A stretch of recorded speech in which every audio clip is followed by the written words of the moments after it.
बच्चों कैसे हैं आप सब। आज हम नरेशन में आगे बढ़ते हैं। इम्परेटिव सेंटेंस में आपने पहले टाइप का इम्परेटिव सेंटेंस देखा।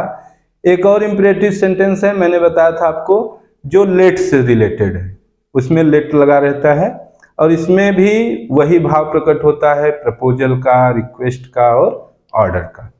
तो इसके भी वही तीनों भाव देख लेते हैं। आज का टॉपिक है लेट से संबंधित इम्परेटिव सेंटेंस। इससे तीन प्रकार के भाव प्रकट होते हैं। एक प्रपोजल का भाव प्रकट होता है, दूसरा रिक्वेस्ट का भाव प्रकट होता है, तीसरा ऑर्डर का भाव प्रकट होता है। तीनों को एक एक एग्जाम्पल हमने लिख रखे हैं, आप देखिए। He said to his friend, उसने अपने दोस्त से कहा, let us play a match, आओ एक मैच खेले। यहाँ पे इसने अपने फ्रेंड के सामने एक प्रपोजल रखा। इस वाक्य में देखिए, he said to his officer let me go home. यहाँ पे देखिए एक शब्द आया है ऑफिसर। ऑफिसर माने अधिकारी। तो इसने अपने अधिकारी से कहा कि मुझे घर जाने दीजिए। तो ऑफिसर से आप न तो आदेश देंगे उसको, न तो उसको प्रपोजल रखेंगे। आप उससे जब भी कहेंगे रिक्वेस्ट करेंगे, आपका बड़ा अधिकारी है, आपसे ऊपर बैठा हुआ है कुर्सी पे, तो आप उससे जब भी मांगेंगे आप विनती करके कुछ मांगेंगे। तो he said to his officer let me go home, तो यह रिक्वेस्ट का भाव प्रकट कर रहा है। तीसरा ऑर्डर का एक एग्जाम्पल उसका है, the king said let the man B set free. यहाँ पे राजा ने कहा कि आदमी को रिहा कर दीजिए, छोड़ दीजिए, मुक्त कर दीजिए। राजा भाई ऑल इन ऑल होता है अपने राज्य का, अपने देश का। तो राजा ने यह आदेश दिया। राजा को आदेश देने वाला कोई नहीं, राजा अपने सेनापति को, मंत्री को, सेना को, किसी को भी आदेश दे सकता है। तो यहाँ पे ऑर्डर का भाव प्रकट हो रहा है। तो आपको तीनों सेंटेंस तीन भाव प्रकट कर रहे हैं, तीनों का एग्जाम्पल मैंने आपको दे दिया। यह तो हो गई भाव की बात, सेंटेंस कैसे रहते हैं लेट से रिलेटेड वाले में, यह बात हो गई। हमें सीखना है डायरेक्ट से इनडायरेक्ट बनाना, अर्थात लेट से रिलेटेड सेंटेंस का किस प्रकार हम डायरेक्ट से इनडायरेक्ट बनाएंगे। तो तीनों के भाव के अनुसार तीनों में कुछ छोटे छोटे माइन्यूट डिफरेंसेस हैं रूल्स में, उसको हम एक एक करके देख लेते हैं। जो प्रपोजल वाला सेंटेंस होगा डायरेक्ट का, उसको बनाने के लिए मुख्य रूप से कुछ विशेष छोटे छोटे नियम है, उसको आप देख लीजिए, उसको देख लीजिए। तो वह, तो पहले हम प्रपोजल वाला देखते हैं। प्रपोजल वाले लेट से रिलेटेड डायरेक्ट से इनडायरेक्ट हम कैसे बनाएंगे, तो उसके कुछ रूल्स हैं। रूल नंबर 1 है आपका, यदि वाक्य लेट से रिलेटेड है और प्रपोजल प्रकट कर रहा है, प्रस्ताव प्रकट कर रहा है, प्रस्ताव का भाव प्रकट कर रहा है, तो हम सेड टू को किस में बदल देंगे? प्रपोज्ड में। किस में बदल देंगे? प्रपोज्ड में। ठीक, ये तो हो गया सेड टू को बदलने की बात। कॉमा इन्वर्टेड कामा में, कॉमा इन्वर्टेड कामा को हम हटा के यहाँ पे दैट लगा लेंगे। दूसरा परिवर्तन क्या लगा लेंगे? दैट लगा लेंगे। लेट को हटा दिया जाएगा, लेट को शुड में चेंज कर दिया जाएगा। लेट बदल कर क्या हो जाएगा? शुड। लेट शुड हो जाएगा। और यहां पे आया हुआ ऑब्जेक्ट अस ही होगा, क्योंकि प्रस्ताव जब भी प्रकट होगा तो लेटस से ही होगा। तो यहाँ पे आपको लगभग अस ही मिलेगा। तो अस को हम क्या बनाएंगे? सब्जेक्ट बना लेंगे, क्योंकि यह ऑब्जेक्ट के फॉर्म में होगा। रूल आपको प्रोनाउन का पता है।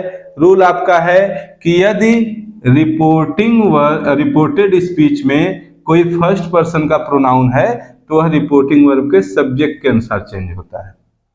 तो अस को हम यहां पे आए हुए सब्जेक्ट के सब्जेक्ट में चेंज करेंगे, उसके नंबर के अनुसार। नंबर के अनुसार अर्थात अस जो है बहुवचन का ऑब्जेक्ट है, प्लूरल नंबर में है।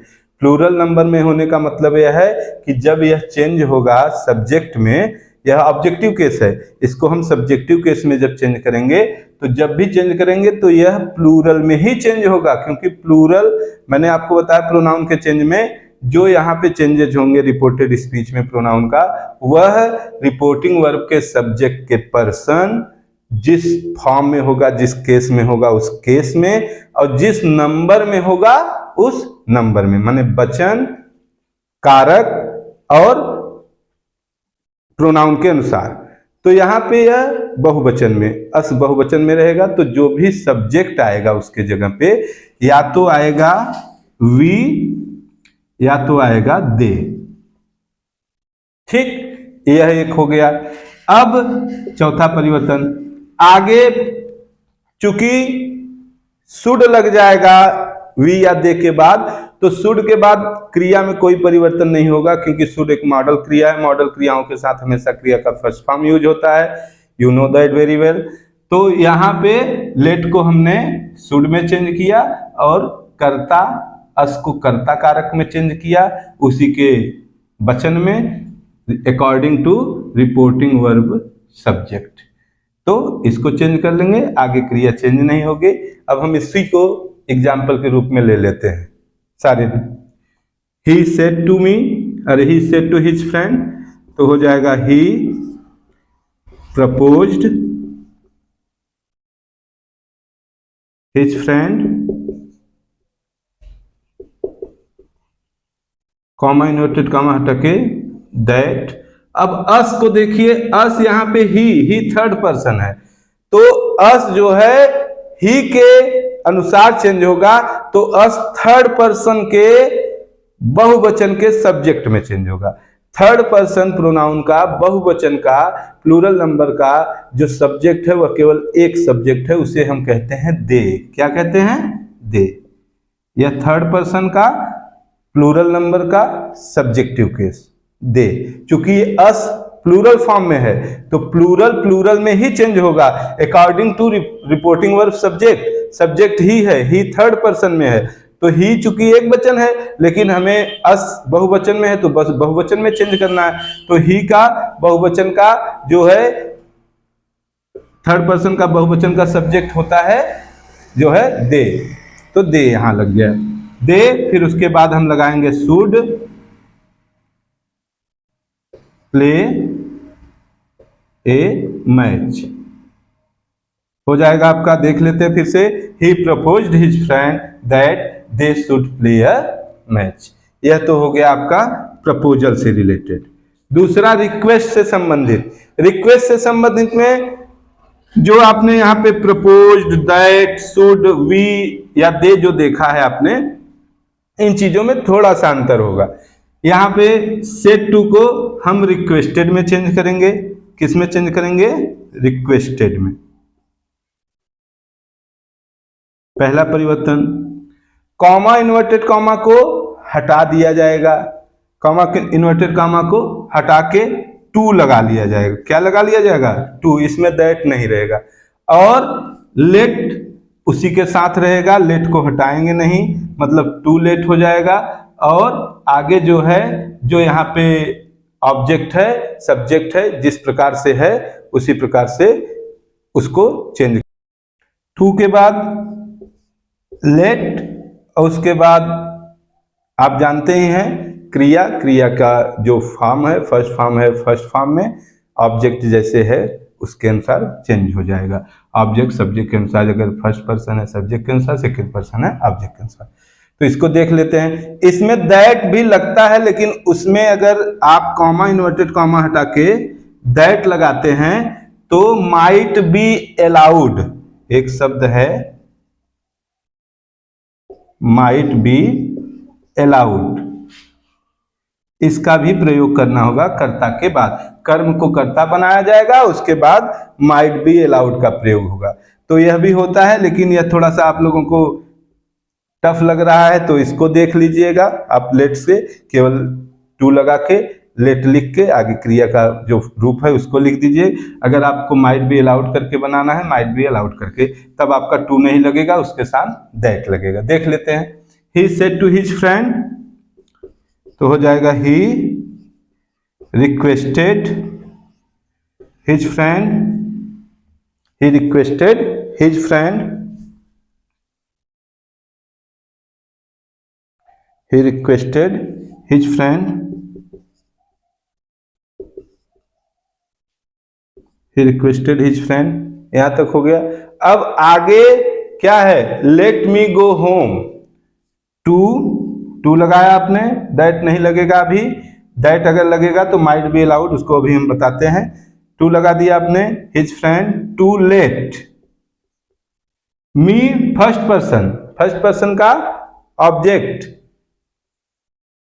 ही के ऑब्जेक्ट से बदल जाएगा, फर्स्ट पर्सन बदलेगा रिपोर्टिंग वर्ब के सब्जेक्ट के अनुसार, सब्जेक्ट है ही, तो ही, मी जो है हिम हो जाएगा, to let him go home, यह हो गया।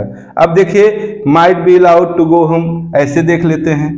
अब देखिए ही रिक्वेस्टेड हिज फ्रेंड, आगे दैट देख लेते हैं, ही requested his friend that, अब देखिए जो यहां मी है, यहां जो मी है, अगर आप दैट लगा के बनाएंगे, माइट बी अलाउड का प्रयोग करेंगे, तो मी को सब्जेक्ट में चेंज करेंगे, किसके अनुसार, रिपोर्टिंग वर्ब के सब्जेक्ट के अनुसार। मी फर्स्ट पर्सन है, फर्स्ट पर्सन बदलेगा रिपोर्टिंग वर्ब के सब्जेक्ट के अनुसार, सब्जेक्ट ही है, तो मी ही के सब्जेक्ट में बदलेगा। अभी आपने ऑब्जेक्ट में चेंज किया, अगर माइट बी अलाउड करके आप अगर इनडायरेक्ट बनाना चाहते हैं और दैट लगा के, तो यहां पे मी ऑब्जेक्ट में नहीं बदलेगा, इसके सब्जेक्ट में बदलेगा, तो हो जाएगा that he might be allowed to go home, यह हो जाएगा जो है आपका इनडायरेक्ट। यह तो हो गया आपका दूसरे टाइप का, यह पहले टाइप का। जैसे रिक्वेस्टेड से रिलेटेड दो मैंने आपको बताया, एक में टू लेट लगा के, टू लेट लगेगा तो आपका ऑब्जेक्ट में ही चेंज होगा, जैसे मी हिम हो गया, आगे जो चेंजेस नहीं होने हैं।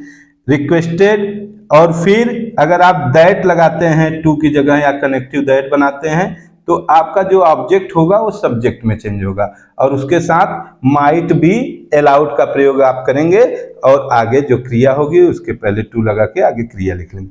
फिर यह तो हो गया आपका प्रपोजल से रिलेटेड और रिक्वेस्ट से रिलेटेड। तीसरा बचता है आपका ऑर्डर से रिलेटेड। तो जो बच्चे इसको नोट करना चाहते हैं, एक बार आप नोट कर लीजिए 10 सेकंड में, फिर हम उसको इरेज करके फिर ऑर्डर वाला बताते हैं, देख लेते हैं एक बार। और जो बच्चे चैनल से नहीं जुड़े हैं वो चैनल से जुड़ें, चैनल को सब्सक्राइब करें, ज़्यादा से ज़्यादा लोगों को शेयर करें। विशेष रूप से सीबीएसई बोर्ड के 9, 10, 11, 12, यूपी बोर्ड के 9, 10, 11, 12 के बच्चों का ये बहुत ही इम्पॉर्टेंट और बड़ा ही महत्वपूर्ण आप कह सकते हैं एग्जाम का मैटर है। एग्जाम में किसी में 2 नंबर का, किसी में 4 नंबर का, किसी में 6 नंबर का परीक्षा में आपके बोर्ड में आएगा। तो आप इसको थोड़ा सा सीरियसली लीजिए और अच्छे से पढ़िए। जहाँ कहीं पे दिक्कत आती है आप कमेंट करके उसको पूछिए, उसको और अच्छे तरीके से समझाया जाएगा। तो आप लोग नोट कर चुके हैं मेरे समझ से, मैं इसको इरेज करता हूं।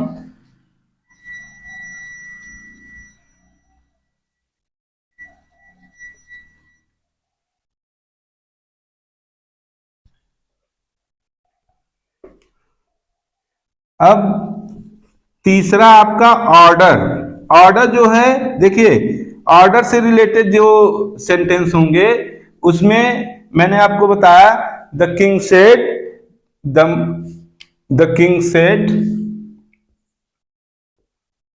ऑर्डर वाला वाक्य देख लेते हैं। अब हम तीसरा देख लेते हैं ऑर्डर से रिलेटेड जो लेट से संबंधित डायरेक्ट नरेशन होंगे उसको इनडायरेक्ट में बनाने के लिए आपने जिस प्रकार प्रपोजल वाला देखा, प्रपोजल वाले में आपने कॉमा, इन्वर्टेड कॉमा हटा के दैट लगाया, फिर सब्जेक्ट के बाद शुड लगाया, ठीक उसी प्रकार इसको भी करते हैं। इसमें क्या करते हैं, सेड टू या सेड को ऑर्डर में बदल देते हैं। किस में बदल देंगे, ऑर्डर्ड में बदल देंगे। एक तो यह चेंज हो जाएगा, ऑर्डर में बदल देंगे।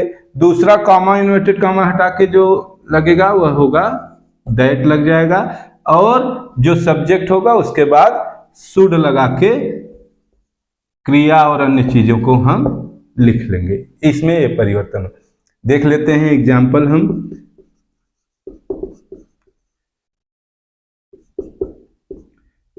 Example, direct the king said let the man B set free. अब इसको देखते हैं। द किंग, मैंने बताया आपको पहले ही, किंग जो है हमेशा क्या करता है, ऑर्डर देता है। The king ordered that. यहां तक समझ में आ रहा है। सेट को ऑर्डर में बदल दिया, कॉमा इन्वर्टेड कॉमा हटा के दैट। लेट हट जाएगा, लेट हट जाएगा। अब जो सब्जेक्ट होगा, the man should, the man should be set free, the man should be set free. यह आपका हो जाएगा इनडायरेक्ट। इसमें लेट हट जाएगा, कॉमा इन्वर्टेड कॉमा हटा के दैट लग जाएगा। सेट टू को ऑर्डर में बदल देंगे। आगे जो सब्जेक्ट होगा उसके बाद शुड लगा देंगे, और जो क्रिया रहेगी जिस तरह से रहेगी उसके अनुसार लिख लेंगे। तो यह तो हो गया आपका लेट से रिलेटेड इंपरेटिव सेंटेंस।